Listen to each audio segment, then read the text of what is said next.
No sé muy bien cómo empezar este video, pero les voy a decir una cosa. La vida de esta mujer fue un enigma, era muy extraña y su muerte fue aún más extraña. Cada detalle es sin sentido alguno. Ella es Mary Emily Fornario, pero todo el mundo la llamaba Netta Fornario, originaria de Londres y era una figura destacada en el ocultismo.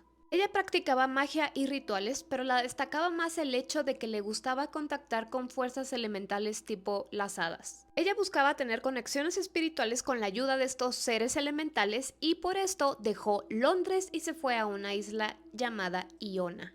Ahora, esta isla, Iona, es muy pequeña. Según lo que investigué y teniendo en cuenta que ella llegó a esta isla como en 1923, dice internet que la isla medía 3 millas cuadradas, es decir, que aproximadamente casi 5 kilómetros cuadrados y tenía nada más 120 habitantes, es decir, que era muy pequeña y había muy poca gente. Y cuando ella llega en un ferry a esta isla, luego se dan cuenta de que ella no era de ahí. Primero que nada por su vestimenta, porque se bajó de este ferry con una túnica negra muy larga y con maletas que parecía que ella tenía el plan de quedarse en esta isla para siempre, porque sí, esa era su intención, ya que ella estaba convencida de que en esta isla podía llegar a contactar con las hadas. Esta isla es bastante pintoresca, no estaban acostumbrados a ver una persona así, porque bueno, esta isla parece sacada de una escena de El Señor de los Anillos. Ya que decían, y tal cual se los voy a mencionar, que esta era tierra de milagros y un terreno sagrado que podía quitar tus pecados simplemente caminando entre las tumbas de los reyes del pasado. Como les digo, Neta traía todo lo suficiente como para llenar una casa pequeña, ideal para ella. Y esto también era otra cosa extraña que notaron los lugareños de este lugar, porque ¿cómo era posible que esta mujer traía tantas pertenencias y ni siquiera sabía si había un lugar disponible aquí en esta isla? Pero a Neta le fue bastante bien porque encontró un lugar donde quedarse. Este lugar era como una posada de otra mujer. La dueña de este lugar, de esta posada, la señora Cameron, decían que era una persona bastante amable y comprensiva. Y a pesar de esto, le fue un poco complicado, por decir así, tener a Neta ahí en su alojamiento, porque Neta desde un principio le dio ciertas instrucciones que ella nunca había escuchado y nunca pensó que una persona le diría. Neta pidió que no la despertaran porque ella pasaba la mayor parte del día en su cama, no salía para nada. Se aventuró a salir un par de metros fuera de esta estancia y después regresaba rápidamente. La cosa aquí es que la señora Cameron no tenía idea que su nueva inquilina era parte de el Orden Rosacruz de Alfa y Omega, que este grupo pues se centraba básicamente en el ocultismo. Este grupo se dedicaba más que nada a descubrir verdades del pasado utilizando rituales mágicos, rituales oscuros, alquimia y otras cosas. De hecho, la propia Neta creía que ella había nacido para sanar, que sus manos eran sanadoras y podía curar cualquier enfermedad, pero para lograr esto ella tenía que hacer ayuno. Solamente haciendo ayuno ella podía obtener esta habilidad, entonces ella tal cual se mataba de hambre todos los días. De hecho, le dio la instrucción tan precisa a la señora Cameron de que no importaba cómo la viera, no llamara al hospital ni a la policía ni nada. Ella estaba en un trance porque quería tener sus manos sanadoras, ya que ella creía que rechazando la comida era su manera de conectar con el universo y la naturaleza. Así que Neta le dijo, mira señora Cameron, yo estoy aquí para hacer milagros, así que no importa en qué estado me veas, no me lleves ayuda médica en ningún momento. Así siguieron las cosas por un tiempo y fue el 16 de noviembre de 1923 que algo cambió, porque Neta estaba fuera de sí, estaba como en un ataque de pánico constante. Recuerden que ella había llegado con un montón de pertenencias para quedarse lo que le restaba de vida. Pues ese día, ella estaba totalmente loca diciendo que tenía que abandonar la isla en ese momento. Neta estaba muy angustiada gritando que tenía visiones de un barco sin timón que navegaba por el cielo.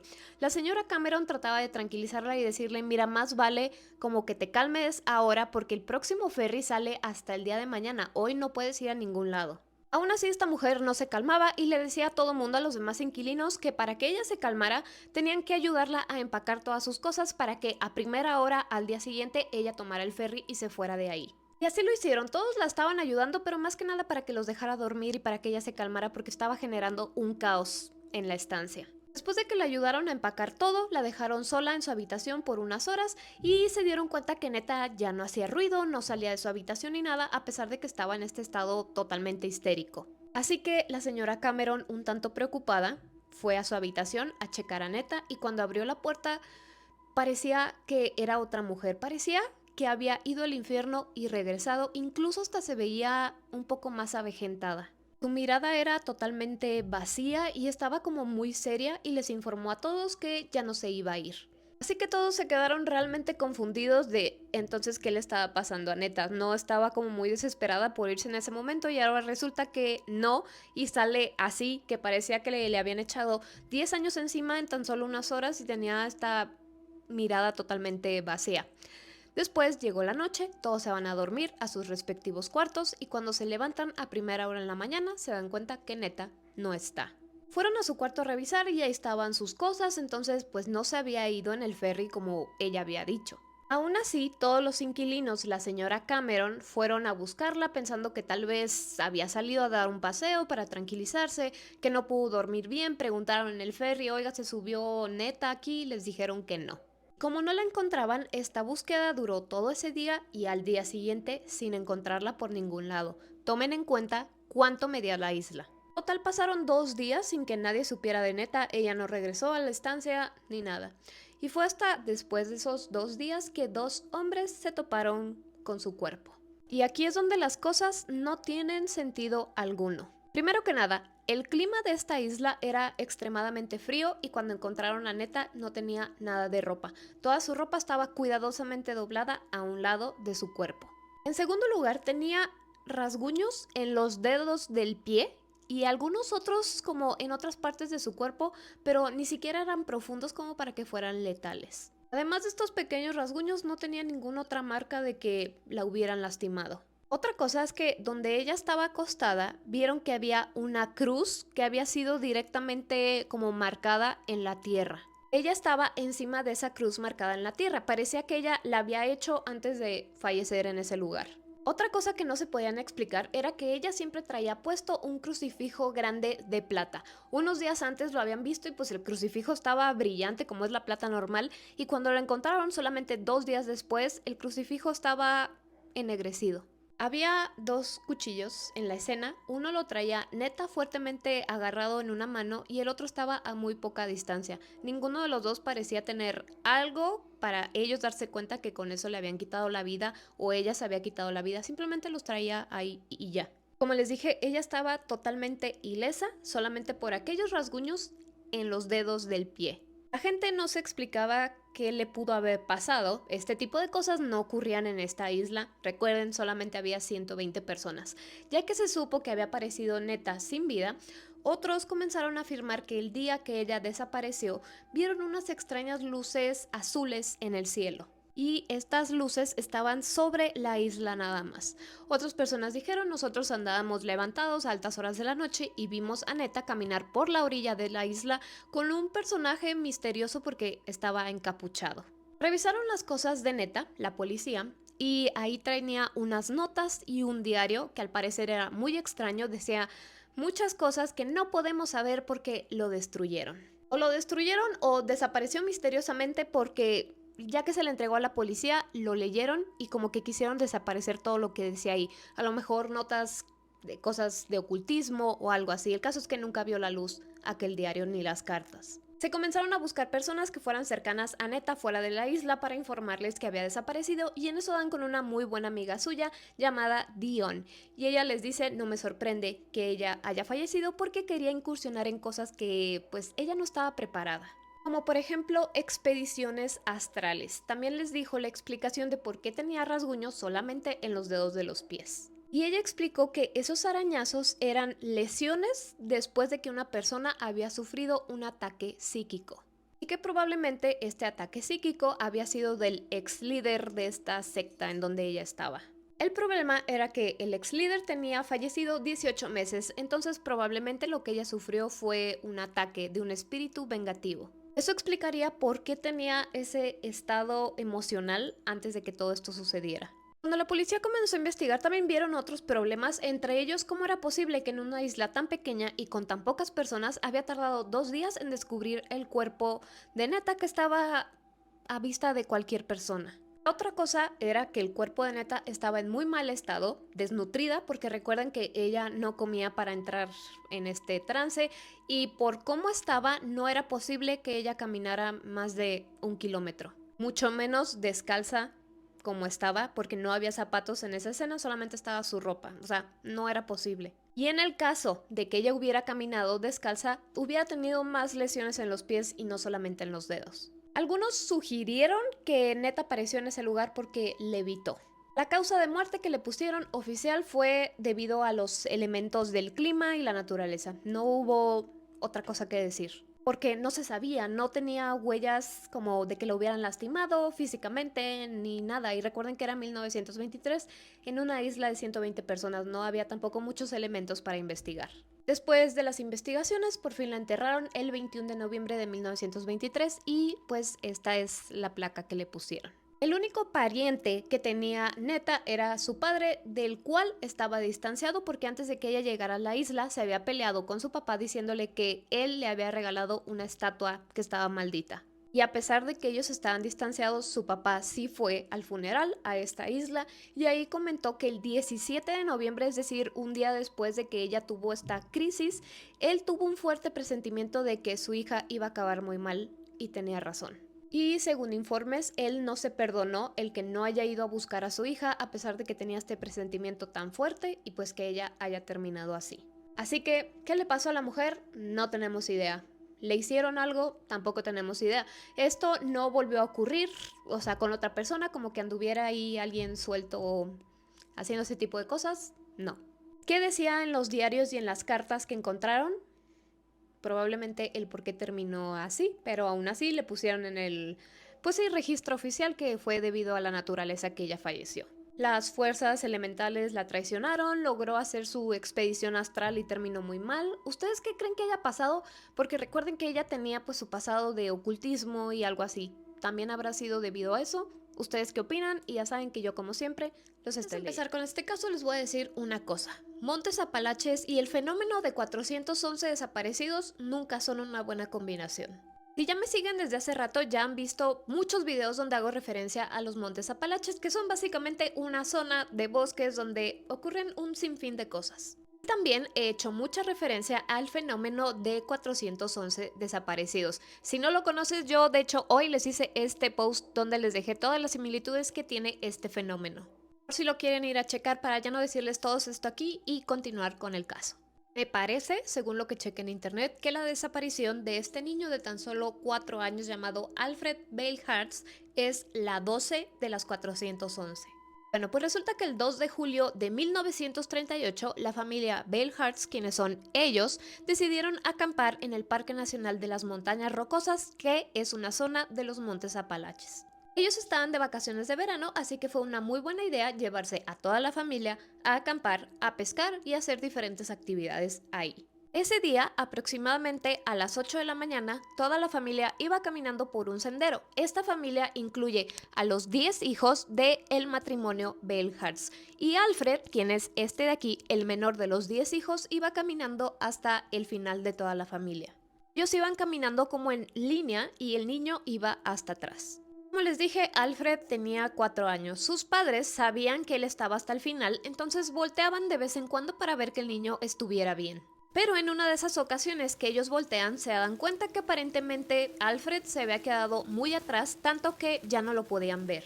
Los padres retroceden un poco en esa caminata, esperando que su hijo solamente se hubiera quedado distraído viendo otra cosa y que se hubiera retrasado, pero no fue así, no lo vieron por ningún lado. Hicieron una búsqueda preliminar un poco más extensa con todos los demás hijos para ver si estaba por ahí, y al no lograrlo fue cuando contactan con las autoridades. Ahora, lo siguiente que ocurre es que le informan a los guardabosques de este parque que esto está ocurriendo y ellos pensaron inmediatamente que el niño se había caído a algún arroyo. Entonces, lo primero que van a hacer es buscar en el arroyo de la zona cercana donde ellos estaban caminando.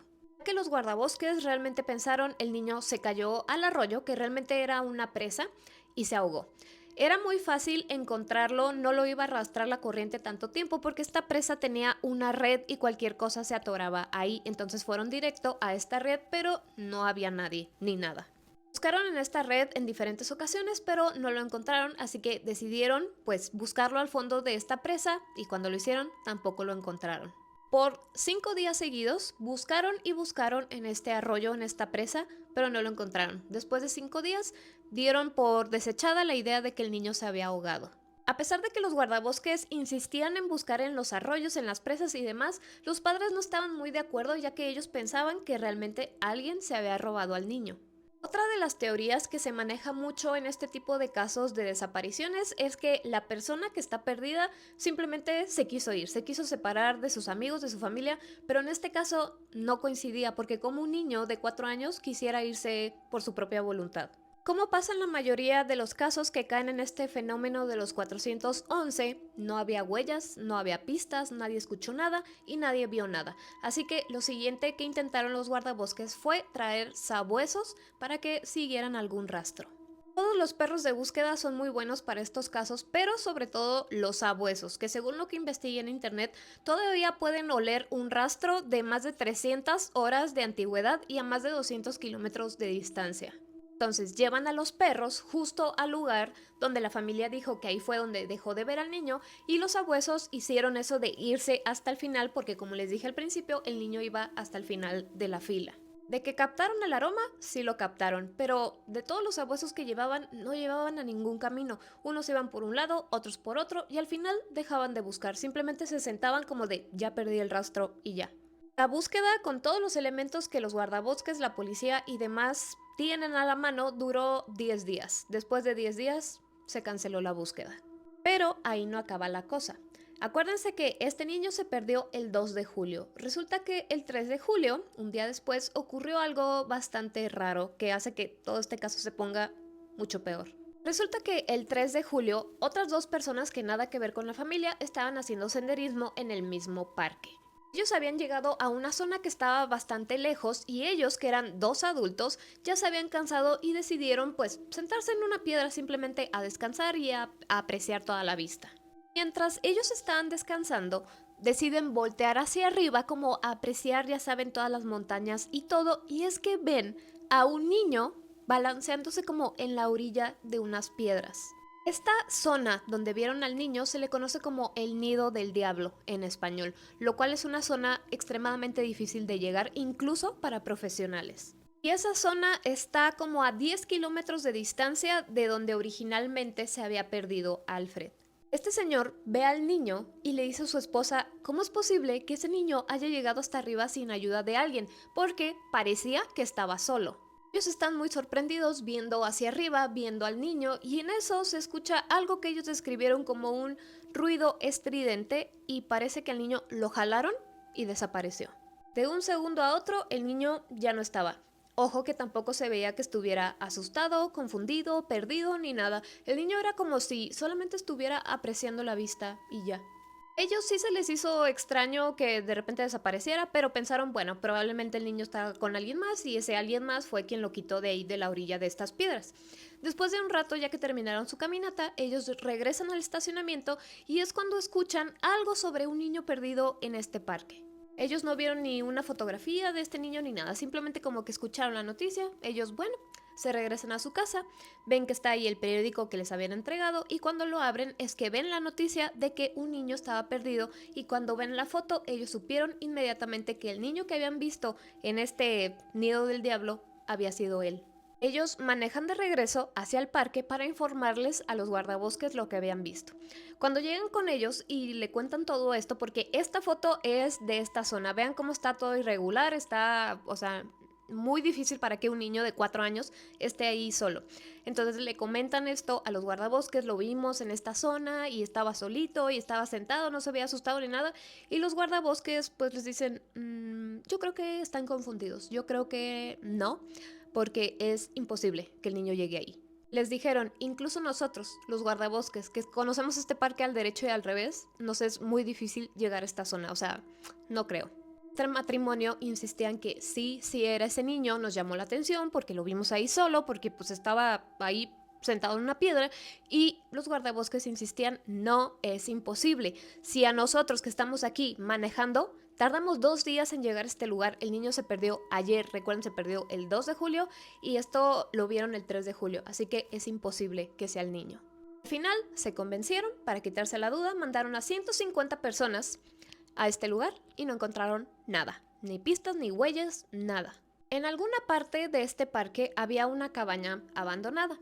El FBI, el 8 de julio, o sea, ya habían pasado pues una semana más o menos de que el niño se perdió, encontraron un vendaje como ensangrentado. Mandaron a hacer pruebas al forense para ver de quién era esta sangre, porque resulta que Alfred tenía una ampolla en el pie el día que se perdió y su mamá sí le había hecho como un vendaje, entonces pensaron que probablemente era de él. Esto de que hicieran estas pruebas fue gracias a que los papás seguían insistiendo que al niño se lo habían robado, no que le había pasado algo sobrenatural ni nada. Recuerdan, en este momento, en 1938, esta teoría no existía. ¿Cuáles fueron los resultados de ese análisis, de esa venta ensangrentada? Ninguno. No salió nada. Ese día, el mismo 8 de julio, una señora llamó a la policía para decir que había visto a un niño parecido con un hombre caminando por la carretera y que cuando regresó a su casa para verificar la foto, pues sí era ese niño. Esta señora dio el mismo detalle que el matrimonio que lo vio en esta piedra, de que el niño no se veía ni asustado, ni perdido, ni enojado, ni llorando, nada. Simplemente como si estuviera caminando con alguien que él conocía. Fue el FBI, los policías, un montón de personas a buscar cualquier pista y no había nada. Y yo no sé por qué hay personas así que se aprovechan de este tipo de situaciones, ya que después de 5 meses de que Alfred estaba desaparecido, los padres recibieron una nota de rescate donde decían que pusieran $500. $500 para este año más o menos sería como unos $9,000. Esos $500 los pusiera en una lata a una cuadra de la casa de ellos. Que si lo hacía, su hijo iba a regresar en menos de 24 horas. Obviamente lo hicieron y el niño no regresó. Y no pudieron comprobarlo, pero la policía les dijo a la familia, saben que esto fue pues alguien tratando de extorsionarlos. Siguieron la pista y encontraron a 2 personas que pues los estaban extorsionando y pues se los llevaron a la cárcel. Pero del niño ya no supieron nada. Como les digo, esta nota pues pudo haber sido real, pudo haber sido falsa, seguramente el único que sabe pues era el propio Alfred, pero hasta el día de hoy no se sabe nada. Las preguntas que a mí me quedan son, ¿por qué solamente buscaron 10 días? ¿Por qué insistían tanto en buscarlo en el arroyo, en la presa? ¿Por qué 5 días ahí nada más? ¿Por qué no buscar en otros lugares? Por si tienen dudas, es prácticamente imposible que el niño haya caminado solo 10 kilómetros hasta allá y haya salido del parque sin que alguien lo hubiera visto. Suponiendo que esta señora que lo vio pues unos cuantos días después en la carretera, suponiendo que sí había sido el niño, entonces alguien lo estuvo cuidando todo este tiempo. Pero la otra cosa es por qué el niño no se mostraba ni asustado, ni enojado, ni tratando de huir, llorando por sus papás o algo así, desde que lo vieron un día después. Eso es lo extraño, ¿con quién estaba? La otra pregunta que a mí me queda es, tenía 4 años, entonces suponiendo que crece un poco más, ¿no tendría recuerdos de que tenía una familia? ¿No tenía recuerdos de que se lo robaron, de que se lo llevaron a otro lugar, tanto como para buscar regresar a su familia? No lo sé. Pero bueno, ¿ustedes qué opinan de este caso, de todo lo que sucedió? Y ya saben que yo como siempre los estoy leyendo. Imagina encontrarte una película desconocida, no sabes de dónde vino, no sabes quién la grabó, no sabes nada de ella, pero lo que contiene, lo que ves en esa película es sumamente aterrador y te persigue por años y años y años. Esta es la historia de un chico llamado Robert, que le vamos a llamar Bob para más corto. Resulta que Bob trabajó en el 2001 en una tienda Blockbuster en McGrady, en Carolina del Norte, Estados Unidos. Tal vez muchos de ustedes ya ni siquiera conocieron las tiendas Blockbuster, pero básicamente ibas a rentar ahí una película, te la llevabas a tu casa, la veías y después la regresabas. Ya cuando llegaron las plataformas digitales, pues Blockbuster cerró básicamente todas sus tiendas, solamente queda una viva en Estados Unidos. Y por contexto, así te entregaban las películas, adentro venía pues el disco en caso de ser DVD o el cassette. Y ya cuando era el día de tu entrega, podías ir a dejarla en uno de estos buzones, simplemente metías ahí la película, los empleados la recibían, la volvían a poner en su lugar y a ti ya te registraban que ya habías regresado la película que rentaste. Si te tardabas en devolverla, te cobraban multas, pero había muchas personas que pues ya no regresaban, entonces pues se quedaban con la película, la deuda ahí seguía y pues ni modo. Les doy todo este contexto porque tiene relevancia conforme va avanzando la historia. Como les dije, Bob trabajó en un Blockbuster y ahí se hizo de varios amigos de trabajo, incluso a su jefe que era muy buena persona con ellos. Generalmente la hora de cierre de la tienda donde trabajaba Bob era entre 10 y 11 de la noche dependiendo cuánta gente hubiera. Precisamente ese día cuando ocurrió todo eran las 9 de la noche cuando escuchó que se acercó un coche. Para esto no había nada de gente en la tienda. Escucha cómo se acerca este coche y escucha cómo lanzan algo. Esto que lanzaron cae justo afuera del Blockbuster, así que Bob se levanta a ver por las ventanas qué era porque pensó a lo mejor alguna persona no se quiso bajar para meter la película en el buzón y nada más la aventó. Y efectivamente, cuando se asoma, ve pues esto. Así, simplemente, pero no tenía la etiqueta de Blockbuster ni nada, pero era ese mismo estuche. Les digo, no estaba marcado, no tenía nada de esta etiqueta ni nada, entonces pensó, bueno, en algún accidente solamente cambiaron la película a otro estuche y eso es todo. Entró a la tienda para tratar de registrarla y se dio cuenta que no había ningún registro de esa película. No había nada en el inventario que dijera falta una película o algo por el estilo. Nadie sabía qué película era, de dónde venía o quién la había dejado ahí, ya que Bob lo único que escuchó fue el coche acercándose. Bob pensó, ingenuamente, que tal vez esta era una película que alguien hace mucho tiempo había rentado, se le había quedado rezagada y tal vez le dio pena entrar a la tienda a regresarla, así que solamente la aventó y por esa razón era que no tenían registro ni nada de esta película en sí. Pero hubo algo que llamó la atención y es que el plástico, todo el plástico del estuche estaba roto y estaba rayado. Cuando lo abre y ve la película, nota que pues la etiqueta y todo también estaba rayada, agrietada, como si estuviera muy viejo y muy maltratado. Lo primero que hace Bob es ir con sus amigos, decirles, oigan, o sea, vean lo que aventaron aquí afuera y pues yo no encuentro nada de registro ni nada de esta película. Y cuando vieron el estado de esta película todos, decidieron que mejor se la iban a enseñar a su jefe.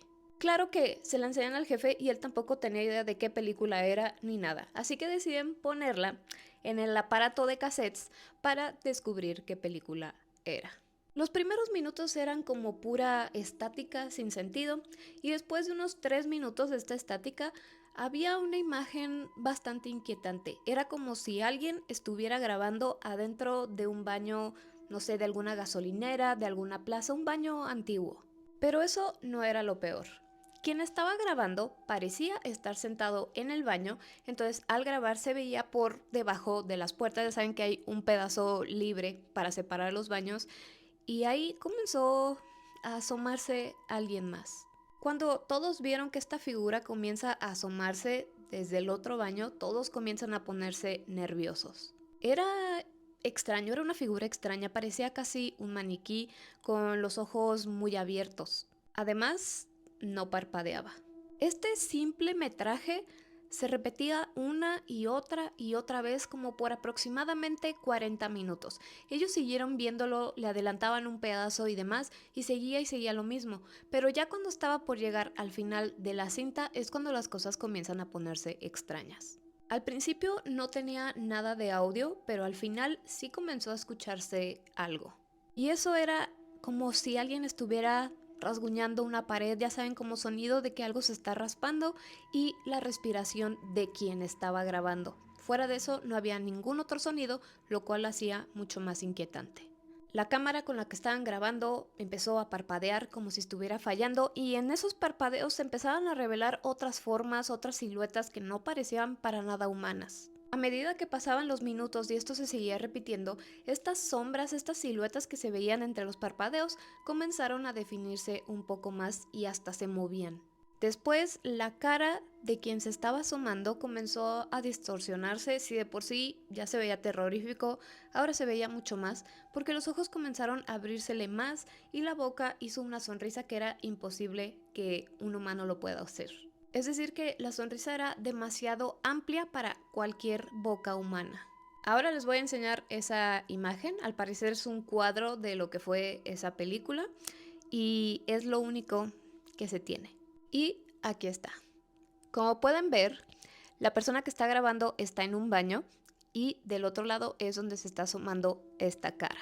Después de que la cinta terminó con estos parpadeos, con estas sombras materializándose cada vez más y con esta cara deformándose, terminó abruptamente. No había créditos, no había título, no había nada más. Bob saca la película del reproductor y decide llevarla a la policía. La policía la analiza así a simple vista y le dicen, bueno, pues, ¿qué quieres que te diga? Yo no le veo nada de malo.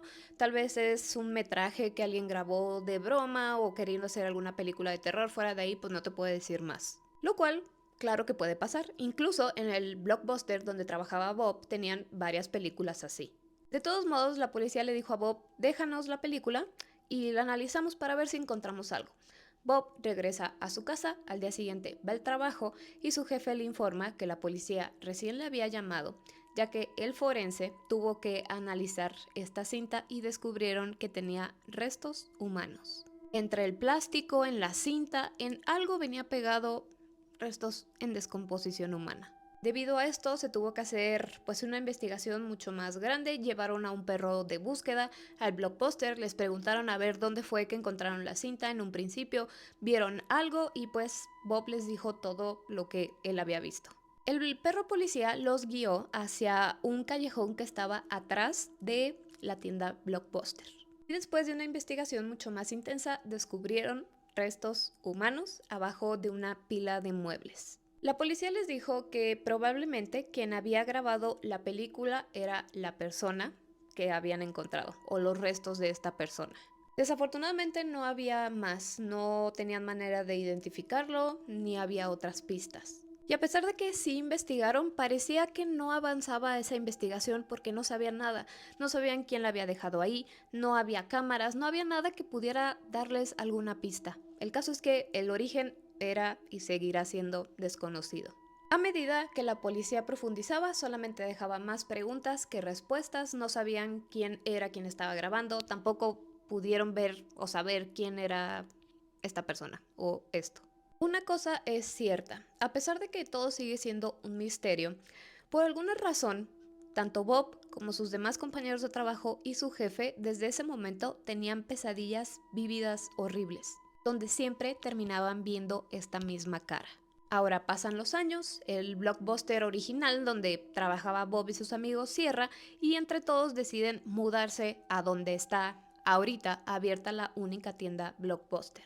Entre ellos como que tratan de ya no hablar del tema a pesar de que todos recuerdan lo mismo y en una ocasión Bob tuvo una muy mala noche, no pudo dormir, se sentía muy mal, estaba sueñe y sueñe con esta cinta y habló al día siguiente a decirle a su jefe, ¿sabe qué? Me siento muy mal, no voy a ir respecto a toda la situación, todo el trauma que me generó pues ver toda aquella película y su jefe le dijo, ¿sabes qué? Sí, yo entiendo tu historia, muy bien. Nada más ahora no sé qué voy a hacer porque tus demás amigos, tus demás compañeros de trabajo hablaron para decirme exactamente lo mismo. Ahora, conforme más y más tiendas se iban cerrando alrededor del país en Estados Unidos, más de estas copias de películas comenzaron a aparecer en los buzones de estas tiendas. Y al cerrar todas las tiendas Blockbuster, si dejaban más de estas películas, pues ya no podían saber, así que estas películas comenzaron a aparecer en buzones de casas de personas. Y una de esas personas fue Bob. Mientras él se encontraba ese día descansando, ya que pidió el día porque se sentía mal, no había dormido nada, escucha que alguien toca el timbre de su puerta, pregunta y resulta que era el cartero. Y cuando abre la puerta le da pues lo que es el estuche de una película y le dicen, mira, te lo mandaron. Claro que no podemos saber si la película era la misma, ya que Bob al verla dijo no, le cerró la puerta en la cara al cartero y se fue. Él ya no quiere tener nada que ver con esto. Y bueno, esta fue una historia que se volvió viral no sé cuándo, a mí me acaba de aparecer y decidí contárselas porque no la había visto en español, solamente en inglés. Así que bueno, díganme ustedes qué opinan, si conocieron pues esta tienda Blockbuster y pues qué creen que sea esto. Y ya saben que yo como siempre Estoy leyendo. Imagina que tú vas a acampar cerca de un lago. Llevas tu caravana de estas camionetas donde tiene camas y todo adentro, y en medio de la noche, cuando ya no se escucha nada, comienzas a sentir como alguien está sacudiendo tu camioneta, así que tú sales corriendo para ver qué es lo que está pasando y no ves a nadie. Sin embargo, en todas las ventanas hay pequeñas marcas de manos chiquitas como de niños. Por más que tú tratas de lavarlas, simplemente no se quitan. Bueno, pues resulta que esta situación que les acabo de describir sí pasa. Desafortunadamente, todo el origen de esta situación es bastante triste. Como ustedes saben, cuando hay una tragedia, cuando se pierden vidas así en un accidente o algo parecido, donde sea que ocurra, ya sea en una casa, en una carretera, esas energías como que se quedan ahí. El siniestro ocurrió el 10 de abril de 1979. Un autobús escolar lleno de niños, 3 maestros, el conductor y un soldado venían de regreso de un viaje de Semana Santa, iban de regreso hacia Madrid cuando iban pasando por un puente justo arriba del río Órbigo, y pues el autobús al parecer se estrelló con uno de los muros del mismo puente y cuando choca se precipita hacia el río. En este accidente fallecieron 45 niños y niñas, los 3 profesores y el conductor. Solamente quedó con vida el militar y 7 alumnos. Pasaron casi 2 días de que ocurrió el accidente hasta que pudieron pues sacar el camión del río. Y desde ahí han ocurrido ciertas cosas que le llaman los aparecidos de Órbigo. Por ejemplo, una familia en 1999 se encontraba acampando en esta caravana, creo que tiene otro nombre esta camioneta, pero ahorita no me acuerdo, es donde tiene camas adentro, baños y demás. Bueno, y esta familia se encontraba acampando justo a la orilla de este río y en medio de la noche pudieron sentir cómo su camioneta se zarandeaba. Asustados, corrieron hacia las ventanas para ver qué era lo que estaba pasando y mientras la camioneta se seguía moviendo, ellos estaban viendo hacia afuera y no veían a nadie. Cuando dejó de moverse la camioneta, ellos decidieron que en ese momento no iban a salir para ver qué era lo que estaba pasando, pero al día siguiente bajaron y es que revisaron a ver qué había pasado. Y es cuando notan que en el techo de la caravana había pequeñas huellas de manos como de niños por todos lados. Por más que ellos intentaban lavar aquellas marcas, volvían a aparecer. Pasa el tiempo, siguen tratando de lavarlas y las manos siguen apareciendo en el mismo lugar que aquel día que sintieron que la camioneta se movió. Desafortunadamente, cuando pasan este tipo de cosas, cuando la gente tiene estas experiencias, tiene miedo a decirlas porque pues piensan que los van a dejar en ridículo. Esta familia vivió esto en 1999, pero fue hasta el 2011 cuando se animaron a contar en un programa de radio llamado Milenio 3. Uno de los reporteros de este programa, precisamente llamado Iker Jiménez, se quedó a acampar 2 noches completas a la orilla de este mismo río para ver si ocurría lo que esta familia había dicho. Llevó solamente a su perro y en medio de la noche escuchaba ciertos ruidos que ponían alerta a su perro, ya que eran entre voces y sonidos de niños. Mientras Iker estaba haciendo su reportaje, comenzó a recopilar más información, más testimonios, y él presentó otro testimonio de un chofer de tráiler llamado José Luis. Resulta que José Luis estaba durmiendo dentro de su tráiler a unos 3 kilómetros de donde había ocurrido el accidente. Y él dijo: todavía estaba medio despierto y entonces empiezo a escuchar algo que se mueve dentro de la cabina. Ustedes saben, o si no saben, el chofer de camión tiene la cabina donde va manejando, pero tienen un pequeño espacio para dormir, entonces no están precisamente en la cabina. Por eso él escuchaba que en la cabina algo se estaba moviendo.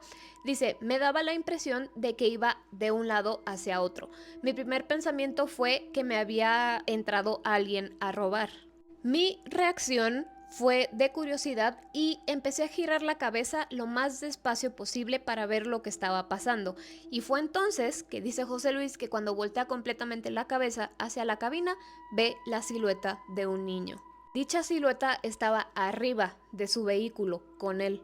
Él, asustado, levanta la mano para prender la luz y en cuanto ésta se enciende, esta silueta desaparece.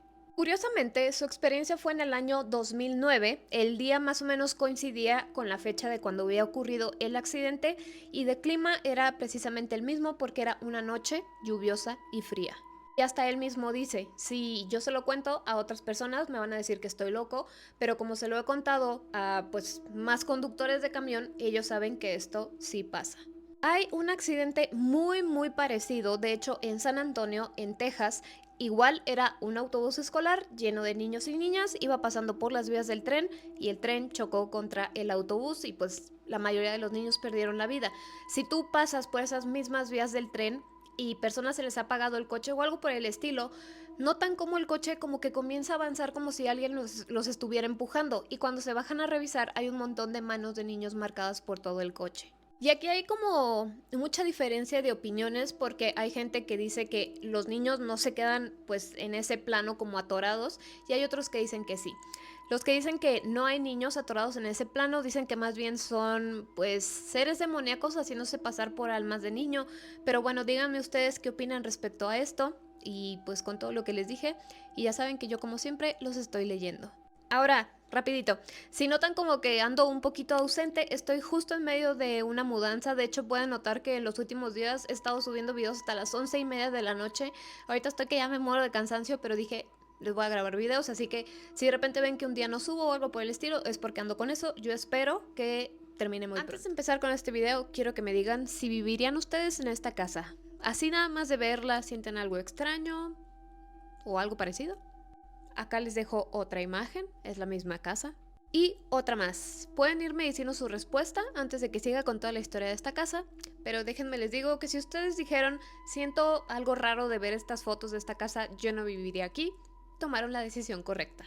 Porque déjenme decirles que sí, efectivamente algo tiene esta casa que hace que ninguna familia pueda vivir aquí. De que quieren, sí quieren, pero no pueden. Desde 1970 están investigando esta casa y hasta el día de hoy no encuentran manera de limpiar este lugar de todos los espíritus que habitan aquí.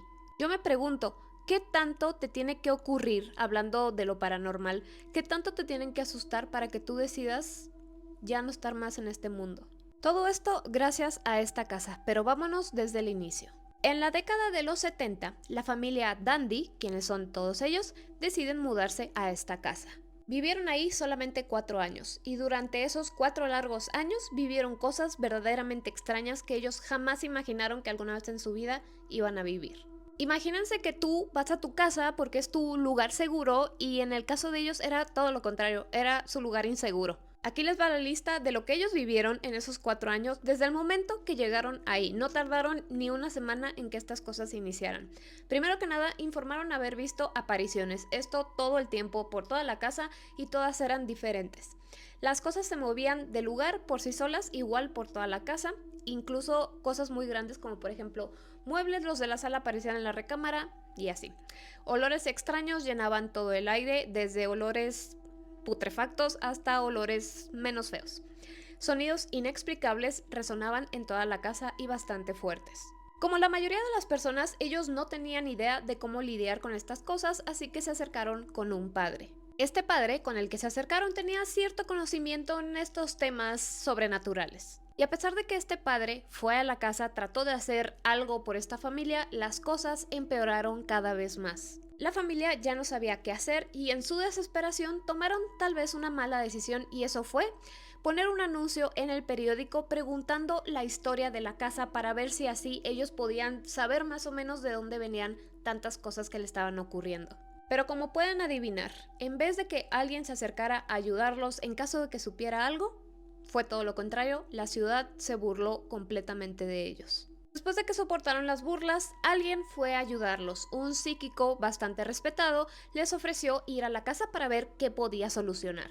La familia acepta, el psíquico va a la casa y en cuanto él entra dice: hay fuerzas muy oscuras aferradas a esta casa, y déjenme decirles que en este lugar ocurrieron 7 desvivimientos bastante crueles. Junto con el equipo del psíquico decidieron limpiar la casa, no un exorcismo, simplemente limpiar. Esto no funcionó y al poco tiempo la familia dijo: ya basta, es suficiente, y se fueron de la casa. Y desde que esta familia se fue, comienzan las investigaciones que les digo, hasta el día de hoy no han encontrado una manera de expulsar lo que sea que haya en la casa y que se pueda utilizar. Y es que también la investigación es algo difícil porque no hay historia que fuera encontrada respecto a la casa. Primero se decía que este padre que asistió había hecho un exorcismo, lo cual no fue cierto. También trató de hacer una limpieza, que son rituales diferentes, pero no funcionaron. Los dandy dijeron sí, el padre dijo algunas oraciones que se usan en exorcismos, pero no fue un exorcismo como tal. Recuerden que para que se haga un exorcismo se tiene que pedir permiso y en algunas ocasiones tardan meses en otorgárselo.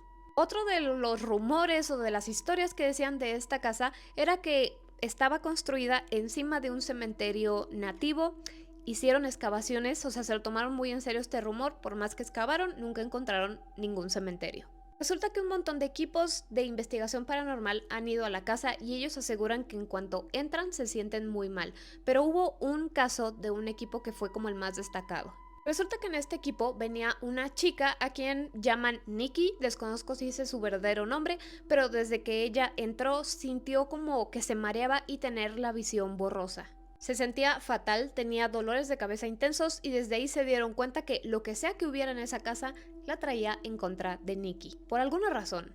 Tanto así que después de cierto tiempo de estar en esta casa, ella tenía que salir, respirar, tomarse un tiempo y volver a entrar para poder hacer su trabajo porque no podía. Otro miembro de este mismo equipo dijo que la actividad espiritual generalmente tiene etapas. Al principio todo es como con mucha calma, tal vez no te das cuenta, son un par de golpes y así, pero después comienza lo más fuerte, que es cuando surge un espíritu alfa, por llamarlo así. Y es ahí cuando todo se intensifica, cuando tienes pesadillas, sentimientos inquietantes, sentir que alguien te está viendo o siguiendo y pues incluso ser empujado o golpeado, que en otros casos que hemos visto esto es muy común. Mientras ellos estuvieron ahí, todos los miembros del equipo experimentaron parálisis del sueño, escuchar sonidos raros como un gorgoteo y el grito de niños. También escuchaban sonidos como de que alguien estaba caminando con los pies o los zapatos mojados. Lo curioso es que atrás de la casa sí hay un lago. Precisamente. Ahora, los dandy se fueron de esa casa, pero dejaron ciertos objetos por alguna razón. Uno de esos objetos era una muñeca porque cuando estaban haciendo esta limpieza entre el padre y el otro psíquico, esta muñeca flotó y salió volando. Esa muñeca no se la quisieron llevar, sigue en la casa y cuando este equipo de investigación llegó, esa muñeca también se movía. Llevaron estos aparatos que puede hacer que te comuniques con los espíritus, funcionaban un tiempo, después no, después sí y al final se descompusieron. Lo cual es otro síntoma de que hay actividad muy fuerte, por si a ustedes les pasa, tengan en cuenta esto. Lo intentaron de todo para saber qué ocurría en esa casa, incluso esta técnica que yo no sé si funcione, pero es básicamente ir a ofrecerle algo a un árbol que esté dentro de la propiedad y si ese árbol acepta tu ofrenda, como que los espíritus de la casa te van a dejar en paz. O como ellos decían, mostrarte misericordia. Ahora, recuerden que los dandy vivieron en esta casa en la década de los 70 y estas investigaciones están siendo en épocas más actuales, más de nuestros tiempos. Pero resulta que la hija de los dandy, después de que ellos se mudaron, estaba tan afectada por todo lo que vivieron aquí que decidió quitarse la vida. Y es cuando llega esta foto. No sé su veracidad, pero este equipo aseguraba que esta sombra que estaba aquí fuera de la casa era el espíritu de Laura, la hija de los dandy que se quitó la vida. La habitación que era de la hija que se quitó la vida estaba infestada de moscas, solamente esa habitación, no se salían de ahí. Y bueno, después tomaron ciertas decisiones que yo en lo personal no estoy de acuerdo, o sea, a ellos no les importa, pero yo siempre les he dicho que la peor forma de comunicarte con los espíritus que hay en tu casa en caso de que tú sospeches que hay alguno es jugar a la ouija. Y ellos no solo jugaron a la ouija, sino que hicieron una ofrenda de sangre. Y sorpresa, cuando hicieron esto todo salió absolutamente mal. Traían de estos aparatos que captan como voces electrónicas, algo así, y entre esas palabras dijeron quitar la vida, soy malvado y el diablo. ¿Qué pasó al final? Que este equipo, por más que investigó, al final se fue sin saber nada, descubrir nada y se fueron totalmente traumatizados por lo que vivieron aquí. Además, antes de que se fueran, dijeron firmemente que no le permitían a lo que sea que estuviera en esta casa que lo siguiera a su casa y que no tenían intenciones de regresar, porque era la verdad, no tienen intenciones de regresar. Entonces, ¿qué tanto pasará en esta casa? No se sabe porque hasta el día de hoy está igual. Así que bueno, díganme ustedes qué opinan respecto a esta casa. Contestaron desde un inicio que sí se irían a vivir ahí o no. Y qué opinan de todo esto y de esta foto. Y como siempre, yo los estoy leyendo. ¿Alguna vez vieron la película de La Dama de Negro? Bueno, esto vendría siendo la historia real o el origen de la Dama de Negro. Es una historia muy trágica y como en toda historia trágica, hay almas que no descansan en paz. Para esta historia nos vamos a ir a Boston, Massachusetts, en Estados Unidos, específicamente en esta isla que me parece se llama Isla George, donde está el Fort Warren. Este fuerte, Warren, está en toda la isla. Ahora, ¿qué es este fuerte? ¿Para qué sirvió? Porque es una parte muy importante de esta historia. Bueno, primero que nada, este fuerte se hizo a principios de la Guerra Civil y servía para campo de entrenamiento y prisión durante toda esta guerra. Aquí encarcelaban a oficiales militares, prisioneros políticos y otros que luchaban en contra de la Unión. Era un lugar bastante seguro para mantener a los prisioneros porque tenía muros bastante fuertes. En 1950 este fuerte queda inactivo, lo desmantelaron y ahorita, actualmente, puedes entrar, es como una zona recreativa. El caso es que en esos tiempos de guerra civil había una mujer llamada Melanie Lanier. Y Melanie estaba casada con un soldado que fue encarcelado en el fuerte Warren. Fue capturado a principios de la guerra y se mantuvo en esa prisión. Melanie, que amaba profundamente a su esposo, se enteró de su paradero. Muchas personas creen que ella hizo lo posible para que le llegara una carta hasta el fuerte Warren, pero esta carta nunca se recuperó. Realmente no se sabe qué pasó con esa carta, si se la dieron al marido, si la regresaron a Melanie, la perdieron entre los demás que cuidaban esa cárcel o qué. El caso es que Melanie decidió no quedarse de brazos cruzados e ir a salvar a su esposo. Melanie hizo un plan bastante estratégico y una noche lo puso en marcha. Al parecer, ella encontró un aliado, entre los dos se subieron a un barco que los llevaría hasta esta isla donde liberarían al esposo. Pero fue en diferentes ocasiones. Las primeras veces que ella se acercaba a este barco, lo que hacía era acercarse a los muros de esta prisión donde ella sabía que estaba su esposo y le decía claramente cómo iba a ser este plan para que él estuviera enterado. Finalmente llegó la noche donde iba a ocurrir la liberación, pero Melanie iba vestida de hombre y también iba armada. Así como lo pueden ver en esta imagen, traía una cuerda, aquí estoy tapando el artefacto y diferentes herramientas que la podían ayudar a liberar a su marido. Melanie se acercó a los muros de esta prisión y escuchó que su marido comenzó a silbar una cancioncita sureña y entre los dos ya sabían que esta era la señal para que comenzara todo el plan. Pero mientras ella estaba sentada en el barco, aún en el mar, esperando que su esposo silbara esta cancioncita, ella no tenía idea que esta sería la última vez que ella sentiría lo que es tener libertad.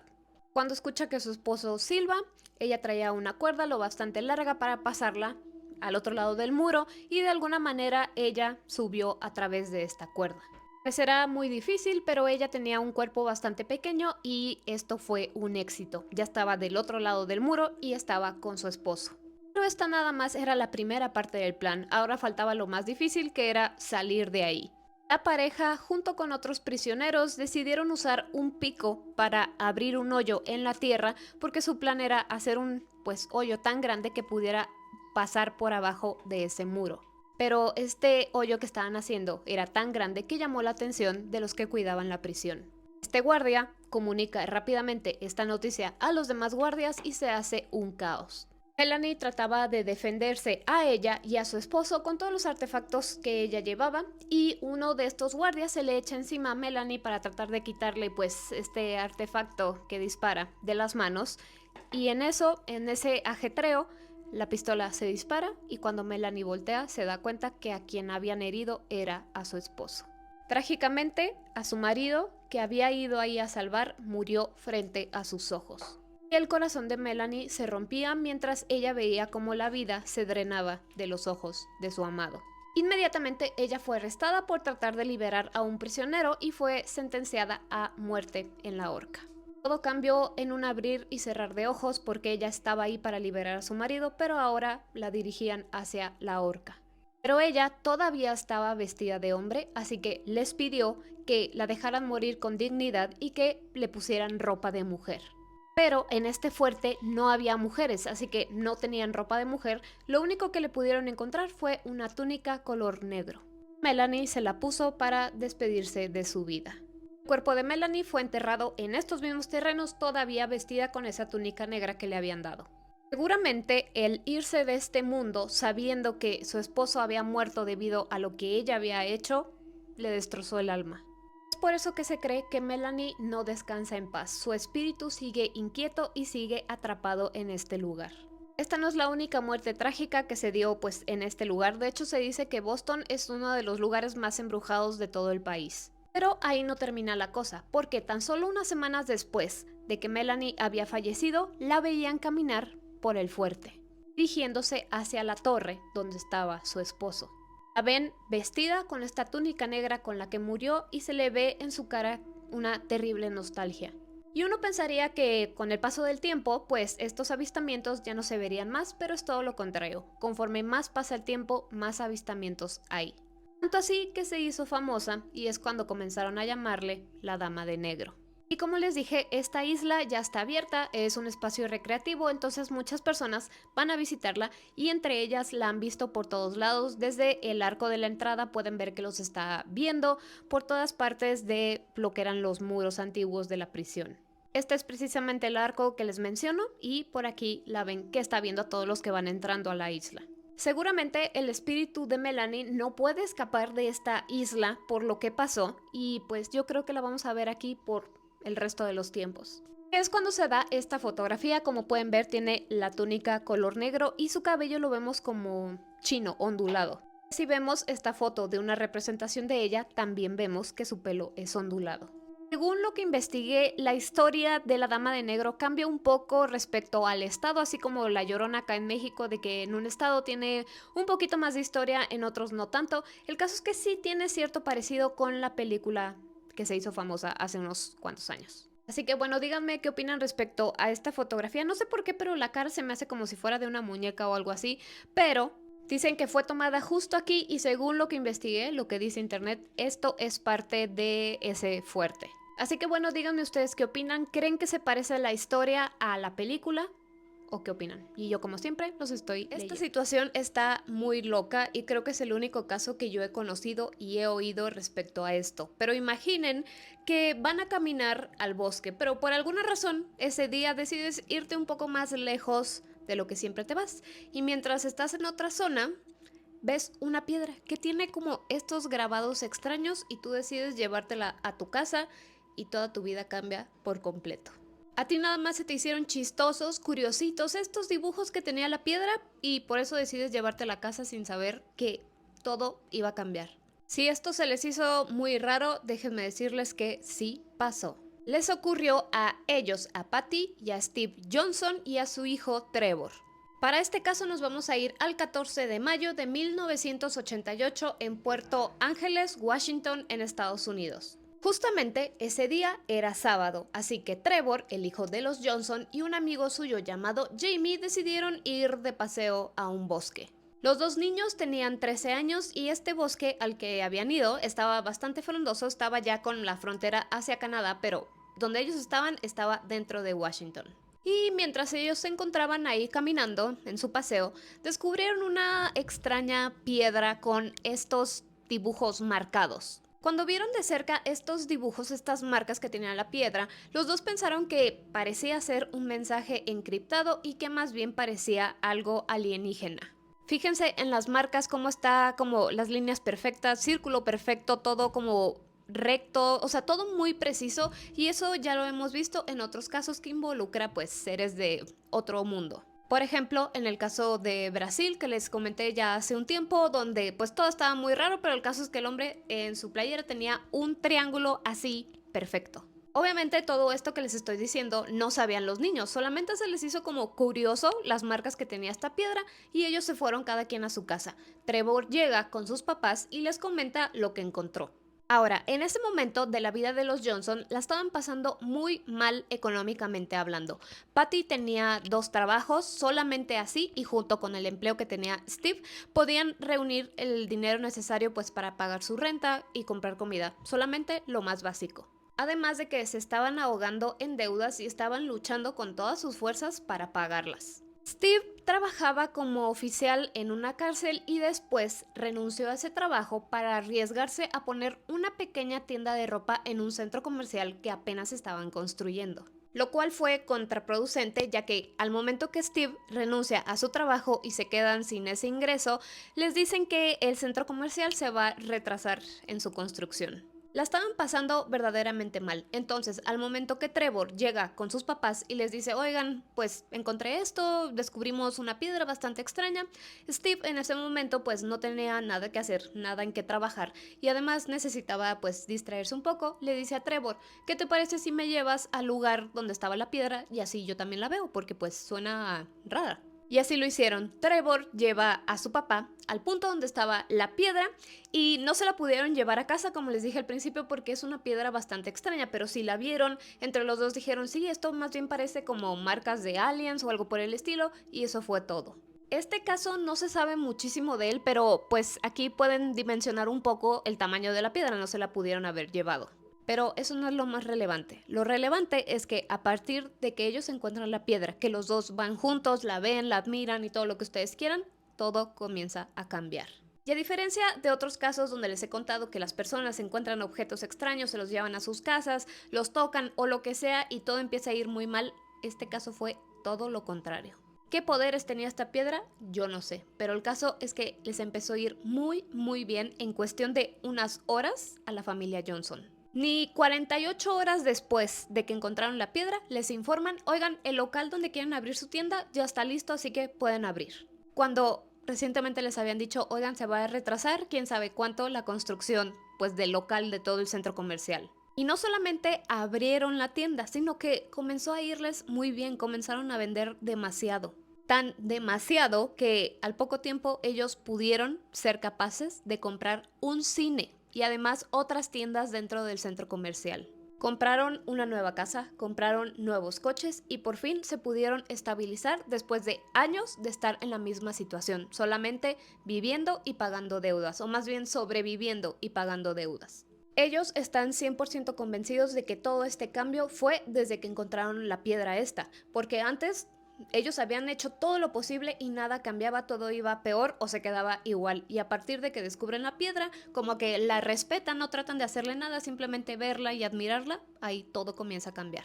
Pero, siempre hay un pero. Resulta que un arqueólogo dijo, eso que ustedes creen, familia Johnson, no es cierto. Ya que, según este arqueólogo, les dijo que estas marcas no son alienígenas, sino que fueron hechas por los nativos americanos. Y pues que ya son antiguas, o sea, no es como que la encontraron y acababan de hacer estas marcas ni nada por el estilo. Los Johnson dijeron, a nosotros, ¿qué nos importa quién las haya hecho? Lo que pasa fue que nos cambió la suerte para bien y nuestra vida mejoró muchísimo.